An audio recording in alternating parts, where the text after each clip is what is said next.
Hi again, everybody. It's time for your news break on Paper News 24/7 from the paper of Montgomery County. I'm Frank Phillips reporting. The South Montgomery School Corporation began their monthly meeting last night with the intent to provide some positive news on the corporation. They announced that their students had performed exceptionally well in the Acknowledged Character Counts essay competition. These successes included 3 winners each in the elementary, junior high school, and high school divisions, including the overall winner in each of these divisions. Southmont Principal Kevin Stewart then announced that Southmont had been invited to the West Central Athletic Conference. He informed the attendees that this was just an introductory piece of information and that no action was being formally taken in regards to the invitation at this time. Brett Higgins from Ladoga Elementary School then informed the board and the public of the updates to the state ranking systems for schools. With this new update, all members of the South Montgomery School Corporation received an A rating except for the Newmarket Elementary, which received a B. Higgins presented figures showing that these ratings were exceptional in comparison with other public and private schools in the state. The majority of the meeting was spent on savings concepts for the 2012 general fund budget. This was a discussion of ways in which the corporation could make cuts to alleviate the stress from limited funding from the state of Indiana. Superintendent Brett Lewis had predicted that the necessary cuts would need to approximate $500,000. In reality, limited funding from the state has forced the corporation to cut more than the predicted amount. The board repeatedly stressed that the approvals they made Monday were not strict courses of action. They were rather guidelines for actions they think appropriate for the administrators to take in reducing spending and making budget cuts. The board first unanimously approved potential action in the cutting of operating expenses that could total $222,000. These operating cuts include reducing energy waste and reducing the day-to-day costs of operating the schools. The board also unanimously approved potential action and personnel cuts of up to $326,000. The motion to eliminate 1 or 2 administrative positions to the tune of $50,000 failed, however, with a 3-4 vote. The final cut they considered was a 10% reduction in the stipends of the current board members. This was briefly amended to a 100% reduction, which would have given $14,000 back to the corporation, but this amendment failed with 3 votes for and 4 votes against. The 10% reduction did pass the board on a 4-3 vote. George Spencer made it clear that the board members were able to give more than that and even their entire stipend back to the corporation. The meeting adjourned just before 9 p.m. with the board having approved $569,000 in potential operational and personnel cuts. When we come back, more local news. You're watching Newsbreak on Paper News 24/7.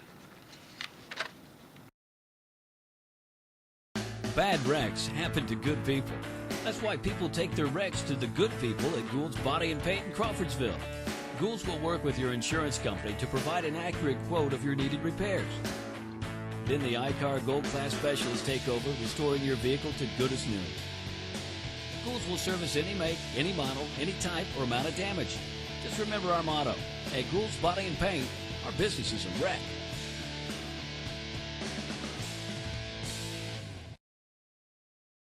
At Zahn's Floor Covering, we don't offer washers, paint, or lumber.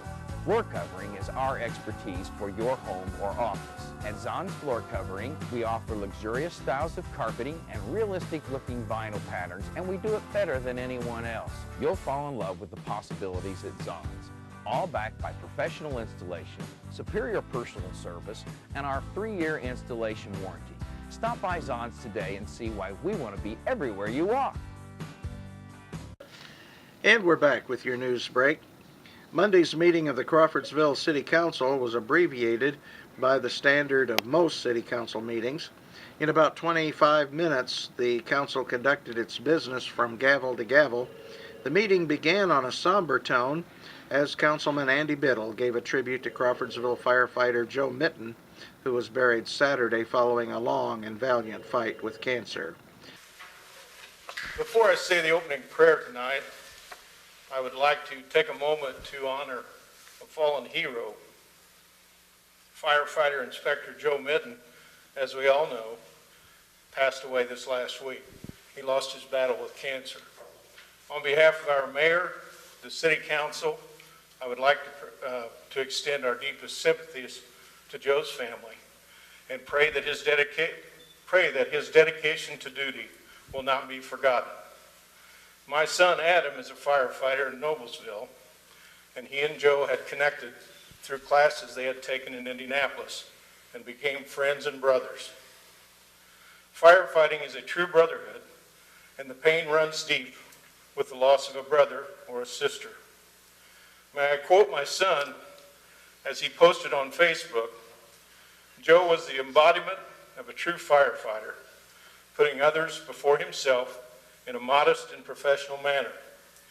But his true identity was found in his faith." May we now have a moment of silence for the Minton family. The council unanimously approved the Montgomery County City of Crawfordsville Cooperative Economic Development Strategy. That was a joint resolution being considered by both the county and the city, and passed by the county commissioners on Monday, by the way. All members of the city council were present at the meeting. "This is the city and county working together, and this is a long time coming," said Councilman Billy Davis. "This is a result of the mayor and myself, a county commission member and a county council member, working together," said Councilwoman Heather Perkins. "I can't say how much I support this." Then it was the audience's turn to comment. S. David Long, Executive Vice President of the Crawfordsville-Montgomery County Chamber of Commerce, shared his prepared remarks. "Agreeing on a unified direction on a subject as important and far-reaching as economic development is a very important step forward for our community," he said. "Since 1918, the Chamber has been involved with economic development.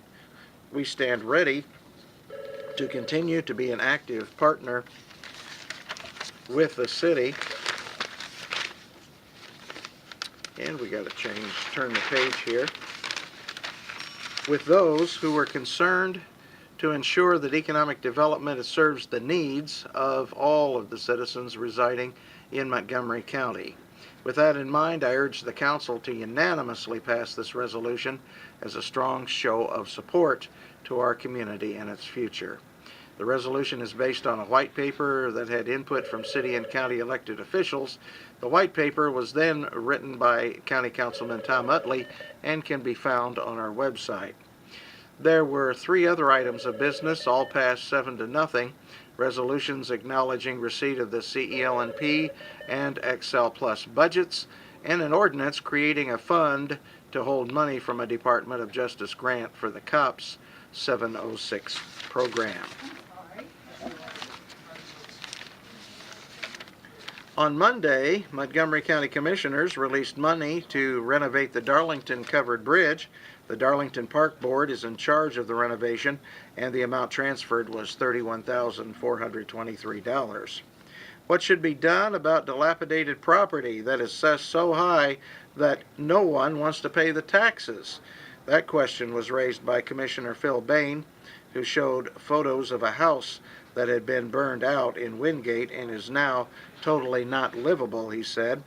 The house was reportedly assessed at $60,000 and was sold at a tax sale, but when the new owner received a tax bill for $2,000, he refused to pay it, and it will be in Thursday's tax credit certificate sale. Bain said there should be a way to reduce the assessed value on property so someone can buy it and rebuild if necessary. However, Auditor Michelle Cash said that is probably not legal because you just can't reduce an assessment on property after the assessment has been made. Well, let's check the weather forecast. Weatherby says that you better learn to love the snow because it's still here.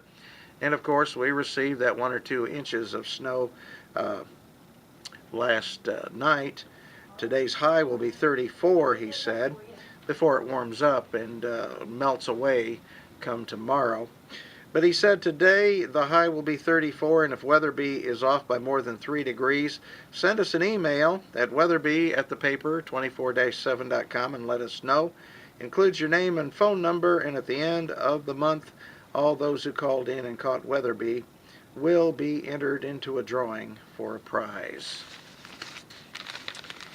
Now let's check out the sports for Montgomery County.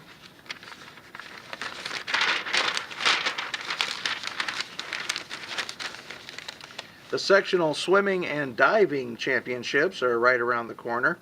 On Thursday at Crawfordsville High School will be the prelims, and the finals will be on Saturday. Teams are finishing up their tapers and hoping everyone is 100%. It's a gamble, North Montgomery coach Bob Stumpf said. Hopefully our taper is good enough. Every team's tapers, but exactly how they taper is slightly different. Southmont coach Courtney Winninger feels the boys have an advantage over the girls who had their sectional meet 2 weeks ago. The girls had a real fast taper, Winninger said. For the boys, it is more gradual, which I think is better. On Thursday, the goal is real simple: survive and advance. Whether it's swimming in the finals or consolation heats, points can only be scored on Saturday. Thursday night, we want to put ourselves in a position to win on Saturday, said Crawfordsville coach Kevin Hedrick. We need to focus on swimming smart. Crawfordsville enters the meet on paper as the favorite in all 3 relays. They are seeded with the top time in the 200 medley. North is seeded 3rd and South is 4th. In the 200 free relay, the schools are 1st, 2nd, and 3rd. In the Sagamore Athletic Conference Championships, Montgomery County took 1st, 2nd, and 3rd. The relays are also where there possibly could be a new school record set. Hopefully we can break some school records, Stumpf said. Stumpf said he is looking for both the medley and free relays to knock some records off the wall. Stumpf also said these 2 events are where he is most nervous. And that's a look at your news, weather, and sports.